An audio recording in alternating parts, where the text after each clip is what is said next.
I think we do these shows essentially is to educate the public into what Sioux City was and what a lot of people had hopes that it would be. It was almost a big city atmosphere because you had enough draw from the outlying area where people came in here to do their shoppings that we had to have traffic cops on virtually every corner. We had motorcycle policemen running around. And I can remember, and you can too, is the uh, having to wait for 3 or 4 changes of the stoplights at Fourth and Pierce to walk across the street because the traffic was so heavy at Christmas time. We look back over the years and at what the promises and the hopes and the dreams were for urban renewal in downtown, and we can see very little of what really came about. I have dozens of pictures of what the prospects were for the downtown with many retail outlets, stores, major shopping centers, and all the rest of it. And absolutely, other than the Riviera Theater and the J.C. Penney building,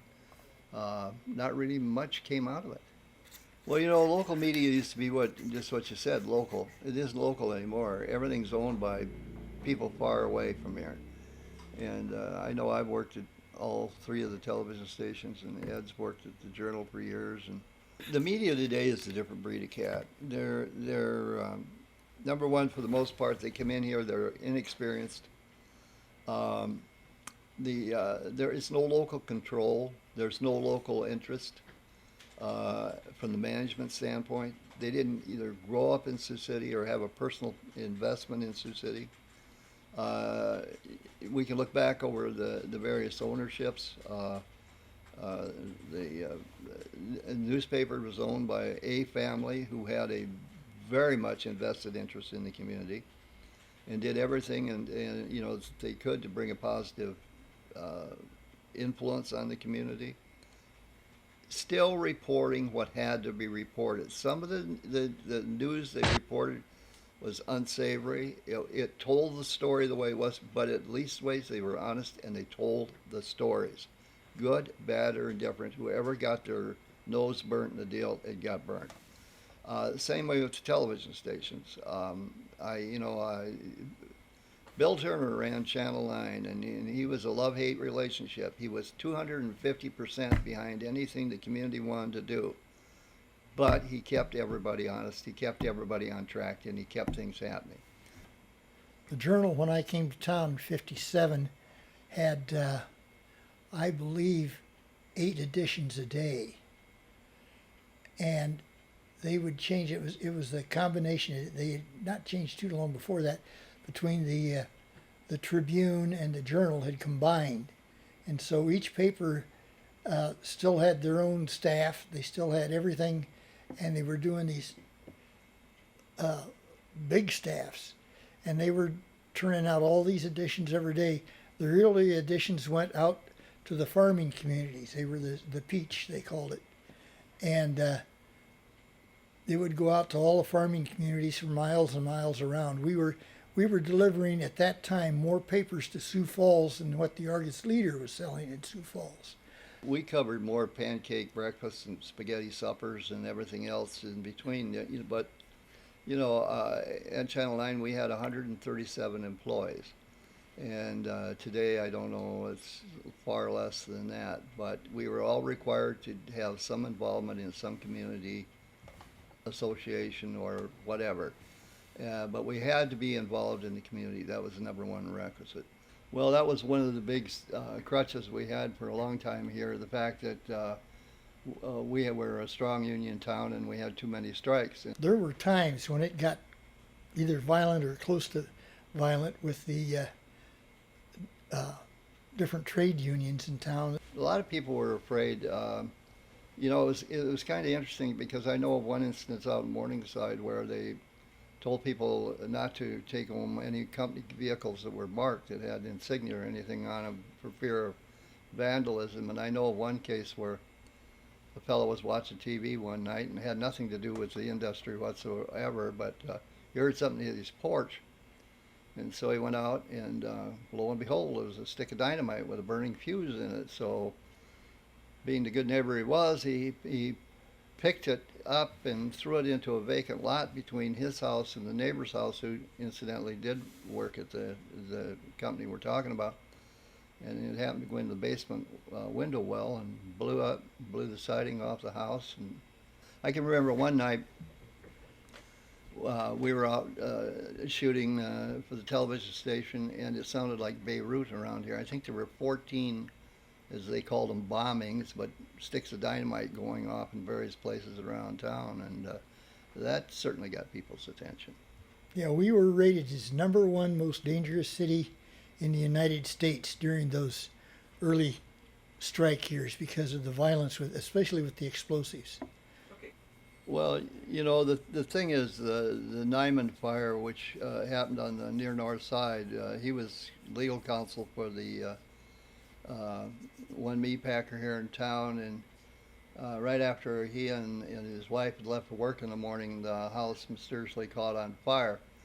And there was always controversy. At first, there was a lot of blame put on the union for setting the house on fire, and of course, at that time, it was easy to blame the union for whatever disaster or misfortune happened in the community. And they had the death of that one young lady who was staying with her sister, and her sister was thought to be a Double agent. Double agent, and they broke in the front door of her house, and her sister sat up in the bed and took the bullet that was meant for her sister, and she died. And these things were starting to get people's attention. You can't continually go around blowing people up and putting bullet holes in people.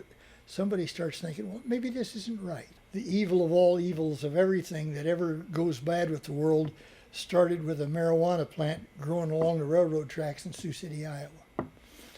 And so they decided that they were going to get rid of it. But they didn't have any manpower that could get rid of it. So somebody in their wisdom says, let's call out the Boy Scouts, and we'll let them pull up all of the weed, and then we'll haul it off to the city dump, and we'll burn it. So they brought in the trucks, and the kids got out there, and they pulled up weeds, and some of the stuff it'd been growing a long time. It was 7, 8 feet tall, and it was big. And these 12-year-old Boy Scouts had no clue what marijuana was until the city introduced them to it. This is what marijuana looks like.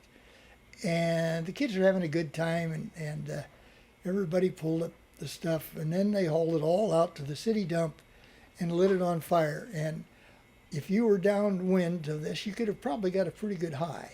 Well, there were tons of it. It was. They incorporated trucks from everybody they could, from the city to the Goodwill to everybody else, to haul it in and to transport it. And as some of the people that are far more knowledgeable about marijuana than I said, it was, you know, your lungs would fall out before you'd ever get a high out of it. They considered it ditchweed, but boy, I'll tell you, the parents just came unhinged. Yes, After this thing, once they found out that their little darlings had been subjected to this terrible, terrible vice, and they were shown what it looked like, and got a good smell of it. Oh yeah, this was not going to be good. But so far, and that's been 40 years ago, 50 years ago, we really haven't seen a tremendous, casualty list from it. About those riots, those mock riots that were having on 4th Street, when the civil defense guys and the National Guard had this scenario worked out where they were supposed to be civil insurrection, and the civil defense guys were going to be the citizens, and the Guard was going to come in and show them how to put down this terrible, terrible thing that was going to happen within the community. And they spent all Saturday down there this was during the height of urban renewal. So a lot of buildings were empty and such, and the Guard would form up in a riot defensive position and march down 4th Street, and the civil defense people who were supposed to be the bad guys were supposed to attack them and drive them back. And it was fun. Everybody got along. I can remember them going up to the civil defense guys went up to Camp Tire Company, which was on 5th Street, and they used to keep a lot of tires outside that were defective or worn out or such. Well, they got the idea they could roll those tires down Virginia Street and Court Street and stuff and roll them into the ranks of the soldiers. Well, that was fine.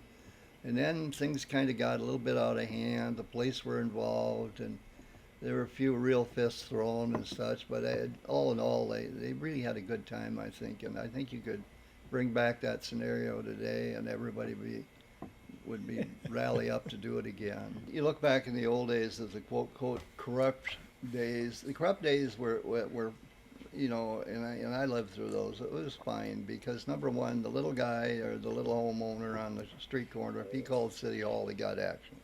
Whatever he needed, he got action, and I mean that could be anything. And it never really disturbed the lifestyle or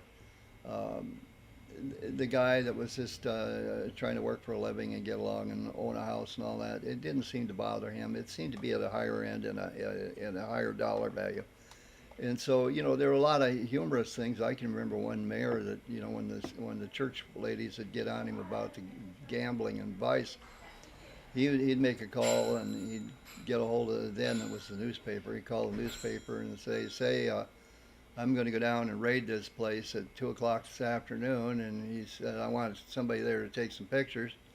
And then he'd call the place he's going to raid, and he'd tell them, why don't you find a couple drunks that we can arrest? And they'd go down and dutifully take a sledgehammer and break the door down with the raiding squad, arrest a couple drunks, and the church ladies would be happy, and the city would live happily ever after. That's not negative. It's just the way things happened. It's history. Oh, the shrine parades. Yes. In its heyday, my God, you've covered those shrine things. Yes. There'd be 8,000, 10,000 people in here, and they'd come all the way from Canada and the whole Midwest region. Oh, Those thing would go on for days. It would, and they would. Of course, you get a little bit out of hand at times. But that was the name of the game. They would. If they didn't, people were disappointed. They would ride their motorcycles into a bar and sit in there and have a couple of drinks and open the front door, and they'd go out the back door and in the front, and then they'd go over to South Sioux and do the same thing over there, and it was a good times. Oh yeah, and we've got a picture of one of the fellows riding his white horse up the steps in the Warrior Hotel. Yeah. But nobody thought anything. The police weren't called. The National Guard wasn't called out. It was just, what the hell, they're having a good time. That's what we want. That's why we're here. Everybody sit down and relax for 48 hours and it'll go away, folks. Yeah. You don't need to call a cop every time some little thing happens. No, and, we'll just, count our money after they leave town, and they did. Yeah. But, the parades, they were great. Nobody complained about the streets all being shut off downtown because it was a parade worth going to. Joe Gantz, who had a great popular steakhouse and was a great operator up at 13th and Pierce, when he'd get the early morning warning that the raiding squad was on the way, he'd call over to Perazzo's funeral home, which was just across the street. Perazzo would drive his hearse over into the alley behind his steakhouse. They'd load all the booze in. He'd back across the street, back into the funeral home, close Clean the door. as could be. Nobody'd say anything. Nope. And then when the coast was clear, the hearse would come out and bring the booze back across the street. I think that's classic. Anything else you want to talk about? Not on camera. Okay, I shut it off. Yeah, you shut it off. Yeah, yes. The red light gives you away.